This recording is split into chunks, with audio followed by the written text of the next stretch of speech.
তো কেমন আছো সবাই? আজকে আবার চলেছি একটা ব্লগ নিয়ে।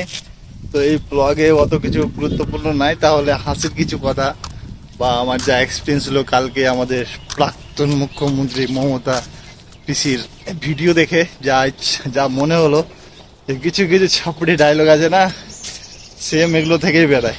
কারণ ওনার ভাষণ শুনে আর ওনার মানে আশেপাশের জিনিসগুলো দেখে ঠিক এরকমই মনে হলো।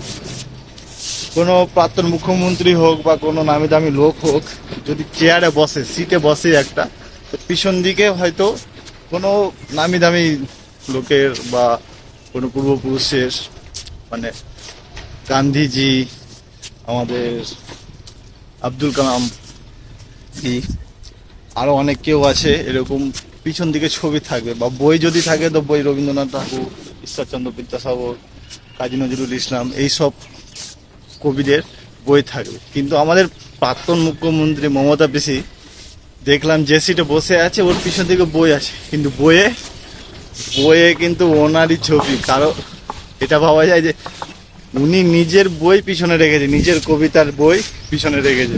এত কবি, এত বড় কবি শুনেছিলাম, হাম্বা রাম্বা গাম্বা, এগুলো তো শুনেছি, বইও লিখেছে, কোনোদিন পড়িনি, ইন্টারেস্টও নেই। যাই হোক, টিএমসি দল, টিএমসি পার্টিগুলো যারা যারা করে ওরাই হয়তো কিনেছে, বাদ বাকি কে কিনেছে কে জানি, বলতে পারছি না। কেউ তো কিনবেও না এমনিতেও। তাহলে কিছু কিছু ক্রিয়েটার কিনেছে শুনেছিল, মানে শুনছিলাম ওদের এ থেকে কিছু কবিতা পড়ে শুনিয়েছে। তো এটা দেখে মনে হলো যে বলে না, আমি ইনকাম করি, আমি নিজে ফুটাই, আমি যেমন তাকে কারো বাপের কিছু নয়।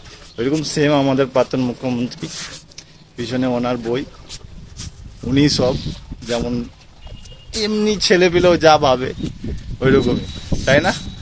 তো যাই হোক, কিছু কিছু লোক যা বলে ঠিকই বলে। ঠিক বলতে কি অনেক লোকের কথা অনেক রকমই আছে, সবার কথা বলা যাবে না। আমি যেটা ভাবছিলাম ওটাই বললাম, বা ভেবেছি, আমার মনে এটা লেগেছে এটাই বলছি।